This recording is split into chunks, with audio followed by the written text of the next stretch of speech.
teaching you how to Japada in style.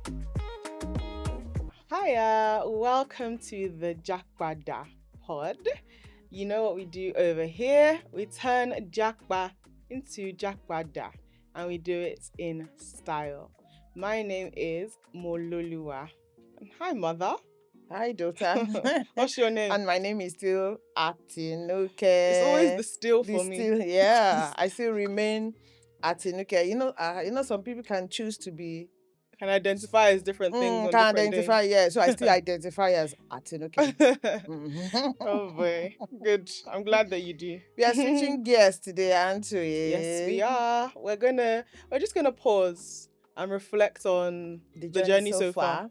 The episode so far. Yeah, and how it's been really. Yeah. And trust us, you will have to also stay to the end because we have a big announcement. Something is cooking that we are going to be sharing with you. Absolutely.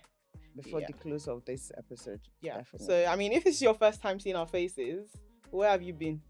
First of all. Secondly, okay, we welcome you. Yes. Welcome. Welcome to the Japada family. Habo. Yes, so I don't know any other languages, unfortunately. even the other. You're welcome. Yeah, welcome. Yes, but to be part of the family, to solidify your family status, make sure that you subscribe. Make sure that you follow us on all our social media platforms. We're everywhere.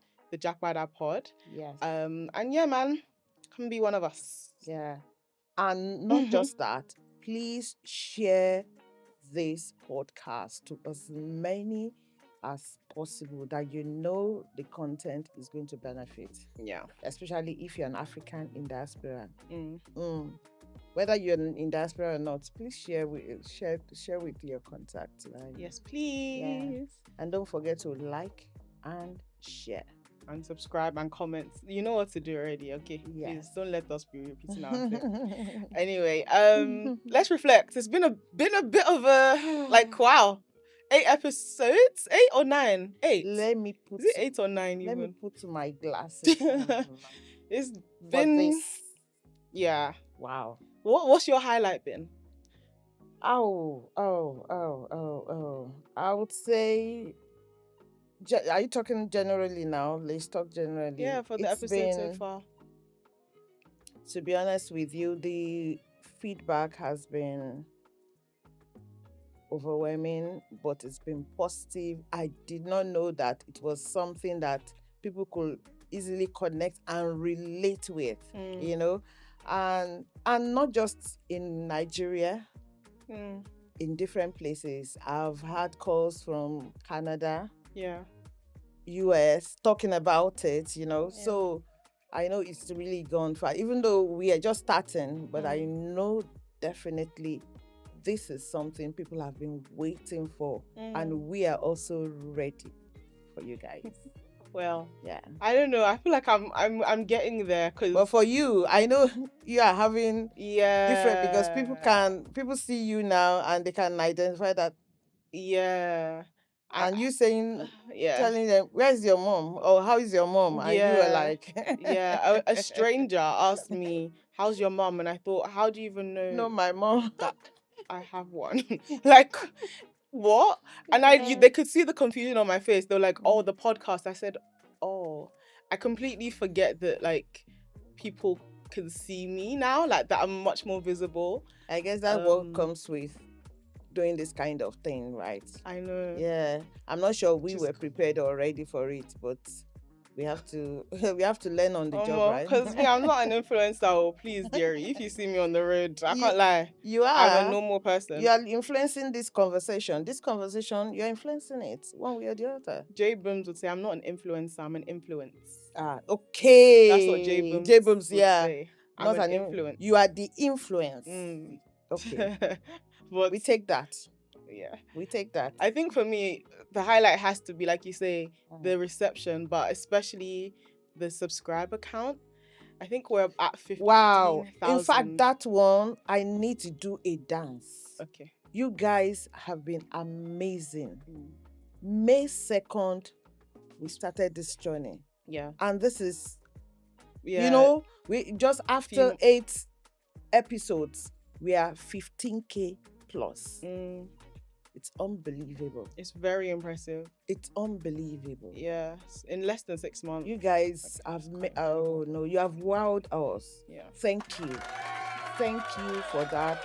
Thank you for the support. Thank you for the comment. Thank you for the likes. And thank you for the feedback on the things you want to see. We are taking everything on board, and trust us. And that's why we said The wait Gen Z until heart. yeah. I think wait. they said this is like the Japanese one or something, or Chinese or something. Anyways, thank you, Sha. We love you. Thank you. Eshe. In my language. Is it Dalu? Emailer in another language. And no, Dalu is just emailer is thank Sorry you. about that. So we thank you. Thank you Thank in you. all the languages. Oh my Thank gosh, you. what is it in French again? I've forgotten. And I got an A-star in GCSE French. But anyway. It means you just memorize to pass. Not you didn't reach it. Merci? Merci beaucoup. Yeah, that's Merci thank beaucoup. you, isn't it? Merci Thank you very beaucoup. much. Yes, Merci beaucoup.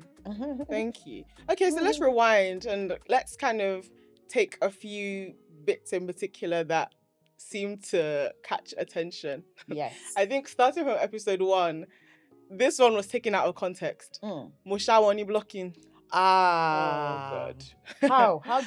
How it was taken out of context. So I think people thought that was my personal point of view, even though it is, and I will, and nobody is above blocking. If you know me, you know that. But I wasn't talking from my point of view in that episode. I was relating somebody's response. So I think we're talking about like entitlement mentality, and how diasporans and Nigerians in Nigeria sometimes interact with regards to that. Yeah. And how somebody said that their own response when they feel like people are being entitled is to block. Yes. And so that was what I was saying. Yeah. But it seemed as though people interpreted it as me, as Pamololu was saying, Mosha blocking. Yeah. But if the shoe fits, please will wear it very well. But for those that don't even understand Mosha blocking, I block you. Do you want to tell them what Mosha blocking really means? Mosha blocking means I will dash that blocking at you anyway. You kind of cancel the person on the phone. Yeah, you're done. Cut out. Like you don't because you are giving that person mental stress. Yeah. That is, and I think it had to do with, we're talking about black tax. Yes. It had to do with black tax on that particular episode. Yeah. But funny enough, as you said, the people that actually got to me, it was in a funny way. They were like, Mololu has told us, we should just be anybody that is stressing. They took it lightly. I guess it's. No, I didn't say that. I didn't think they took it seriously, but they felt it was coming directly from you to others. No, it was a response to the dilemma. But I actually like that phrase, because before that time, I'm not sure. I think I've heard people say, "Oh, you block," but that Mosha blocking, that you mixed Yoruba and English together. Oh my God! And that was a good one. That was a good one. Yeah, that was. And I think for me was episode 5. If you haven't watched it, please go and binge watch it, because we have a playlist of all the past episodes. Just go and binge watch it. And that was Peju's episode. When she said she kind of knew that her husband was in Nigeria, and when she moved back and she met the guy, and they're married. Period. I think for me, it was really cute. Like, everyone loves love, right? So I think that one, and a lot of that narrative has actually grown in the past, I want to say like 5 to 10 years. Like, I personally know quite a few ladies that live or are based in the UK that have married men based in Nigeria. I personally know quite a few. Is it as a result of the fact that they feel that the men in the UK men are not dateable, or they are not? Well, why would they be going back? Move closer. Yes, you. I'm talking to you. Have you subscribed? Yes. Well done. No. What are you waiting for? Click the subscribe button and don't forget to like and share. So let's go back to the episode. I wish we had a UK man to defend them No, here, because No, it's the ladies that we should ask, because they are the ones, if they are the ones that actively they will prefer to date people there must be a reason. It's the Yeah, I ladies think- we I should think have. generally speaking, Yeah. Nigerian men from Nigeria have the reputation of being more quote unquote generous. So yeah. it's about the generosity. I didn't say that's all it is. I'm just trying to think of what could be different. I think Nigerian men in Nigeria, have the reputation of being more generous, especially with their women. Whereas here, everything's 50-50, and equal, whatever. But obviously in Nigeria, like, a man will take a woman out. And if a man is dating a woman, more likely than not, in Nigeria, there's that provider mentality, right? That men are supposed to be the providers. But So it I comes think with that's other things as well that can be toxic. I know. toxic. Yeah. Yeah. Mhm. But yeah, I think marrying those two cultures can be difficult. So the women that I know that are in those kind of marriages are women that are culturally inclined, if that makes sense. They're cultured women. Okay. They're not like Ajebo. Well, they're Ajebo because they live here, but do you know what I mean? Like, they have an They live in appreciation the for UK. Nigerian culture. They live in the UK. Yes. But they have an appreciation for Nigerian culture. So there's things that they can understand about Nigeria that, like, do you know what I mean? Like, someone that maybe was born, bred, buttered in the UK might not understand. Yeah. So maybe that's what allows those relationships to work. That's true. And also the men that they marry tend to be open-minded to some degree. Okay, yeah. So- Because they're not the typical traditional. No. Yeah. No. Okay. Yeah. Yeah. So there's that. Fair enough. Yeah, but I also think episode 3 was one. Which was That was when we were speaking with Bayo. Oh, Bayo. Yeah, Yes. Bayo's episode. Yeah. Mhm. And you asked him why he returned. Yeah. And he said, And he returned from US. from the from the United States, and he Mm. said he was missing where felt like home. Yeah. I think a lot of people connected with that statement because That's true. it's acknowledging the fact that home is not just a location; it's a feeling. Like, when you get there is something that resonates. And even though he was born, even though he grew up for most of his years in America. Yeah. Well, maybe not, because he did live in Nigeria for some of his childhood, but he spent a significant amount of time in America. He still felt like Nigeria was where felt like home to him. Yeah, when he came back, Yeah. visiting, yeah. That was, And that was when, stood out I to think, me. for Bayo. And also, there was a particular one that I think a lot of people resonated with when he was saying, you pay car bills, you pay these bills, you pay that bills, you pay that. In fact, I saw a comment, one of the subscribers said, I can relate with this, because that person too had Japada, had come back to Africa and was saying that finally, at least I could lay some of these bills to rest. Not that I don't have it, but at least you know that it's not forever until I pass that I will be paying the bill, because they've sorted themselves out. So that one. And I think for me, another one is Otumba Majek's one. I think for that particular, that was for the mature minds. Exactly. Yeah. For those that are actually looking for, how will I call it? Wisdom. Gems. Wisdom, Like, matured conversation that has to do with how to go back home, or even you living in diaspora.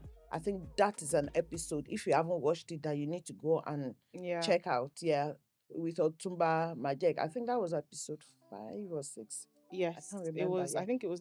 Yeah, it was I one think of it those was. two, Yeah. And the one statement that he made, which actually made a lot of sense. But if you don't have depth in the way you think, you might not be able to understand it. And it was saying this, that anywhere you find yourself, learn how things work there. You cannot copy what works in Africa and come and paste it in the West. And you cannot say, because in the West, this is how things are done and it's working, that you are going to take. No. When you migrated or when you jackpad to the West, you learned how things were done there. And that's why you could have a smooth settle or living there. So when you do the other route as well, you have to relearn, because you might assume and think that you know how things are done because you came from Nigeria or from Africa, any part of Africa. But you need to go and relearn, because culture evolve. Things are changing. You need to go and learn how things are done. Don't come with the mindset of where you're coming from. Yeah, and I think, that's one thing. Out of there's so many nuggets that he dropped.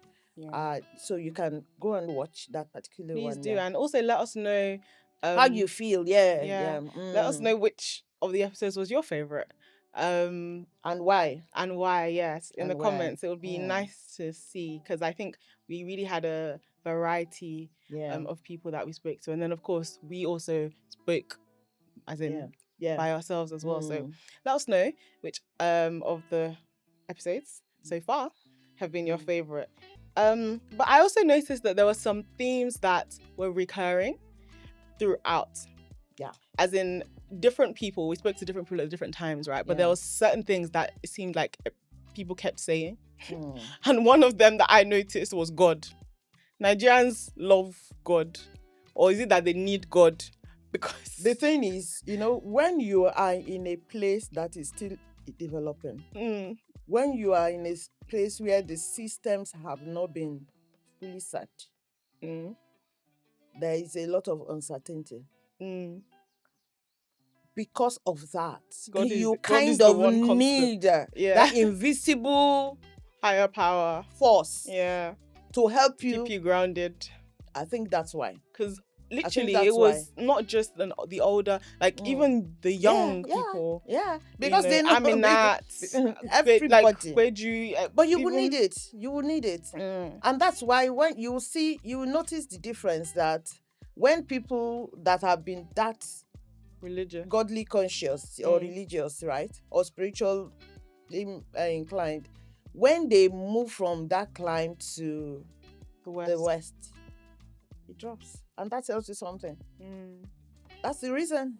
Yeah, I get that. So that's why it cuts across that everybody's talking about God, everybody. And I'm actually, to be honest, I'm actually kind of okay with that, especially with the young people, that they could acknowledge it after living in the West and they came back. They could acknowledge that, okay, there's still that invisible hand of force that could help to shape things. Yeah. Were there any other themes that you noticed that people, kept? I think there was, I don't want to say it's struggle, maybe it's more like cultural shock. Really?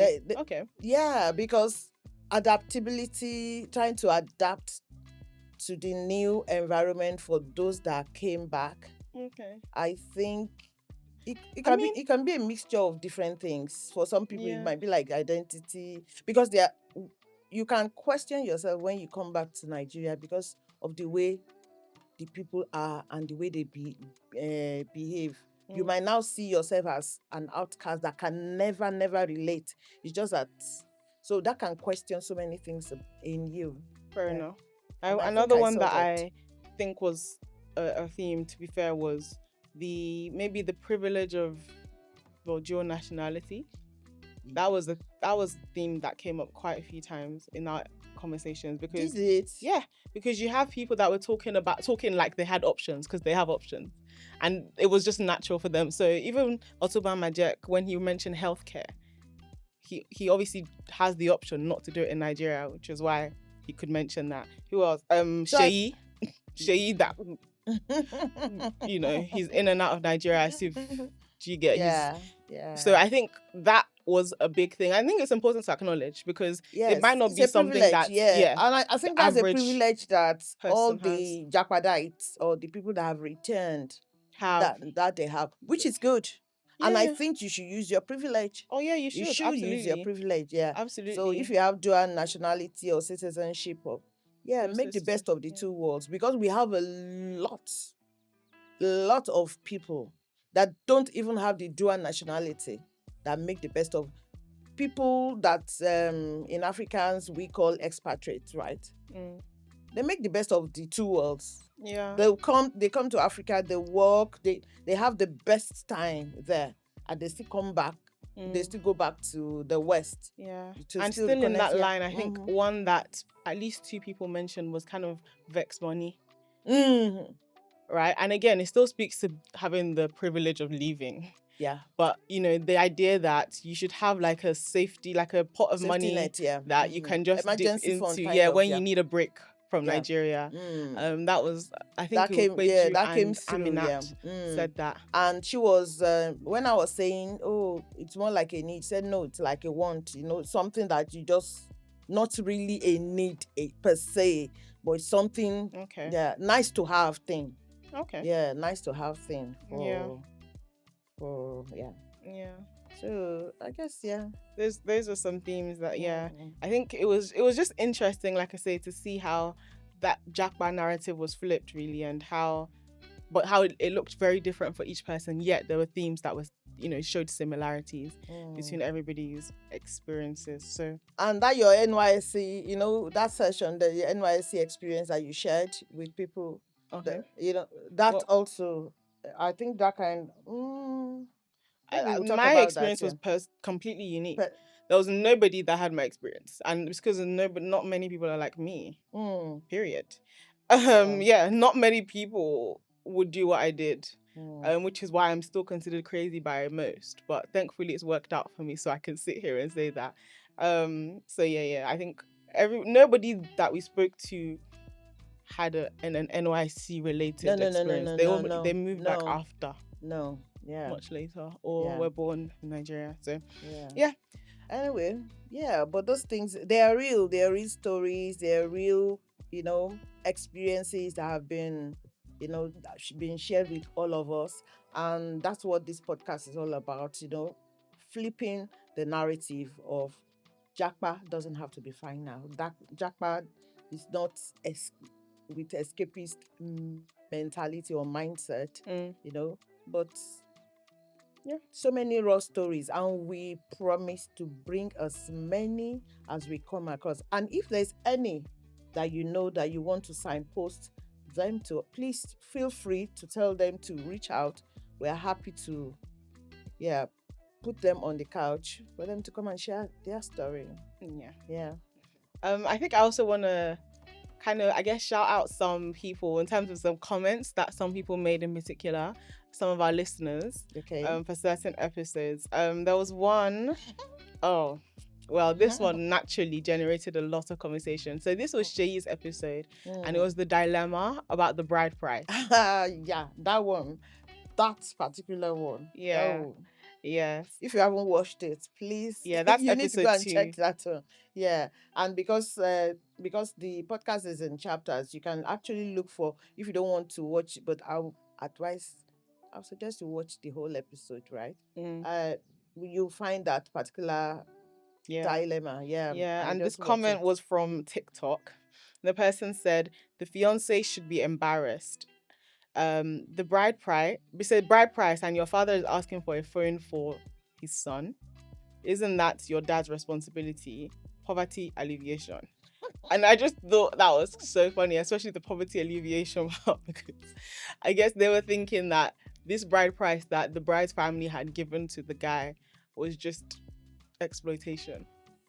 And most people shared that. So I don't think there was actually a single person that was like, yes, this is the way to go. So it's good to see that it means that Nigerians are, you know, we're acknowledging culture or tradition, but we're not trying to. But we're evolving, we're not trying to like take the mick.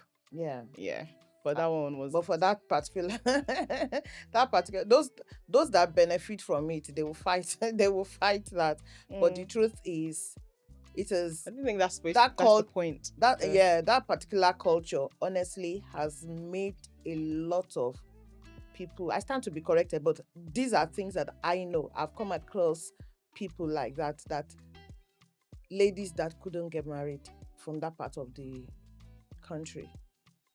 Okay. Or they were, because they were looking for, no guy was going to pay that much. It's as if they are being bought and they couldn't find maybe the people they met that they loved or they wanted to, they couldn't afford all these things, so they had to put marriage on hold. But I'm sure Never things that are deep. things are changing. Yeah. And I think I said it on that podcast that I am aware that there's one or two states even in the southeastern part of Nigeria that they have actually put this thing into law. The maximum, I think, a fixed amount that you pay, and it's not much at all. It's not much at all. Yeah. So, and for yours, there was a particular thing that caught fire What was that? on them. That was the episode of the NYC where you shared your experience, your 1 year Okay. NYC experience, the towel and the towel. Can we okay? Can we Maybe clear you this want up to now? clear that? Please do. If you say any of the above, just indicate. If you say towel, raise up your hand now or stand up. If you say towel, in fact, kneel down. If you say anything that is not towel, please change. We're here for you. The way to pronounce the word is towel. Okay? Because we were now asking people in the comments, I think I remember now on Instagram, how do you pronounce the word? I was seeing so many variations. I said, no. I want better for my people.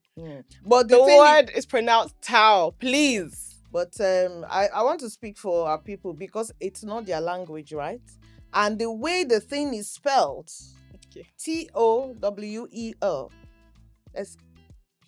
To be fair, Yoruba is a very phonetic Where's language. Exactly. Where's but it's not just where's Yoruba. I don't know towel? about Igbo people, Where's Hausa, TA? There's no Shakiri, TA there, Delta. right?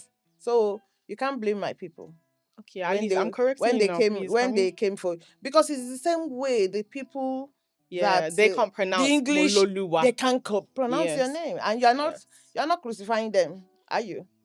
Me, I don't take it lightly when someone mispronounces my name. I tell you what it is. And I don't take lightly to when people try and shorten my name without permission. We're not friends. Don't do that. Okay? Me, I'm tired of all this, so how many episodes will I be looking to a camera, wearing makeup, dressing up, looking pretty, sounding unbelievable for free? So I'll be doing all of this. People won't subscribe. I'm not doing it again, please. I'm retiring from Japada.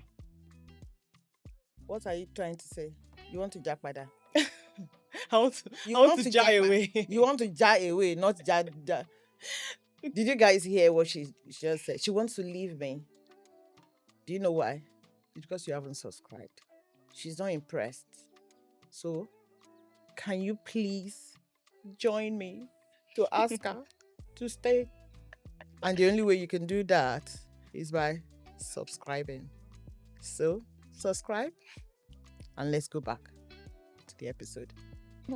Anyway, moving on. Another comment that, another episode that attracted a lot of comments was Toke's episode. Yeah, Toke, that was episode 7. Yeah, TikTok. Hey, exploded. I saw that. It was such a debate. Yeah, it actually went viral. Yes, kind of, yeah. It was such a debate in regards and they to, were like, where you can make more money, basically. So obviously, Toke had lived in the UK for a little bit, and then obviously Nigeria. So she was comparing those two clients. Yeah. And she was saying that actually, one could kind of make more money in Nigeria than the UK. That was what she was saying. But the comments, there was one particular comment that I saw that said, I always say I would love a fully remote job where I could work in Lagos but earn in pounds, because £500 left to live in London for the month is tight. But in Lagos, that's 1 million naira. You're nice. And that is true. They're basically saying that, money goes further basically in Nigeria than, because the exchange rate. Yeah, the exchange because rate. The exchange rate. Yeah. But then I think Tokyo was really more talking about where you can make more money as opposed to spend. Do you know what I mean? I think, and people can take this out of context, and maybe because I'm a finance person, I understand what she was saying, right? Because sometimes we just look at pounds, naira, just in, you are not looking at the quality that currency is going to give to you. Because what she was saying was that, and that's the truth, you might now be like, oh, if you compare naira to the pounds appear weightier compared to that. But when you are talking about the quantity in terms of profit that you can make in a developing country, there's no ceiling. But in a developed country, there's a ceiling that most people cannot go. You can't penetrate that ceiling. Okay. And I think that's what she was saying. You can make so much more because there are a lot of problems to solve in a developing country. A lot of problems to solve. Look at the niche that she carved from her. She didn't know if she was in the UK, there's no way she would have thought that far and gone that far. And that is the ceiling that can be in the West. But where you have 200 million people, they have loads of opportunities. Loads of opportunities. And I think that's what she was saying, that you can make so much more money, because there are so many gaps that you can fill. But we are, most of the time, we are not translating problem to solution that will be monetized. That's why that's in Nigeria. And I think that's what many people misunderstood. And also because they went narrow on a £500 that she said that, oh, that £500 is 1 million. Yes, if it is 1 million. Is it just to pay bills? You're not living to pay bills. And that's what she was saying. Because she knows that now she can actually do much more than when she was in the UK. Yeah. So I think people just did not understand that bit, when it is money, financial literacy is not something that is it's not common. It's not something that everybody is equipped with. So, and I think she's understood that bit, and she's also an example of somebody, because I remember on that episode you were saying that it's as if she knows so many people, and she's understood what Otumba was saying, that relationship. Yeah. She understood it, and she's using that currency. Yeah. And it is really helping her, and she's doing great with it. Yeah. Absolutely. Yeah. So you can catch up with that episode if you go to that was the person, I think the thumbnail says she catered for Davido's wedding. Amongst many others. She's done Tony Elumelu, did Vicky James. Yeah, so she's done quite a lot. So you can catch, you can watch that particular if you haven't. Yes, absolutely. So yeah, that was, I guess, our look back. Just the highlights, really, of the episodes so far. But going forward, then where is Japada going? For instance, breaking news. This is the headline. We are currently in the UK. We are not in Nigeria shooting this, right? No, we're not. Aha. So that is what we said we are going to. That is what was cooking. So we are doing something in the next couple of weeks, right? Episodes, and we are putting the spotlight on the UK. Yes. So the diaspora is something that we're kind of just switching gears a little bit. Yeah. Basically. Yeah. And I think we decided to call it the Diaspora Diaries. Yes. Yes. So what do you think about that? Okay. She came up with the name, so that's what she wants to know. So let's know in the comment section. Yeah. Validate her, please. Is that a good one? So even if you don't, I feel good about those two words already. So the alliteration is really. So Diaspora Diaries, yes, but the UK edition. Where we're starting. And we love in the next few years want to move around countries. So if your country, you have a lot of diasporas, African diasporas, that you think that we can please invite us. Business class only. I don't know about that. She can go economy. So I'm not coming. So please invite us. We want to come to the US. We want to come to Canada. We want to come to Australia, I'm not sure, but I I don't want know to.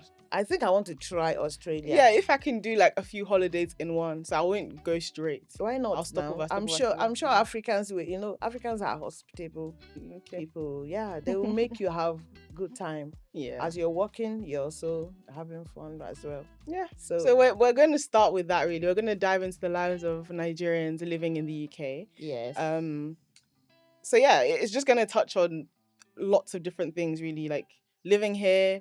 So those considering returning, because there are people like that in the UK that are considering returning. Those that are staying put, and those that are caught in the middle, because there are some people that are umming and ahhing about returning. So yeah, and we are going to be honestly, we are the way the Diaspora Diaries is going to be is like we are going to be looking at people with different backgrounds. Yeah.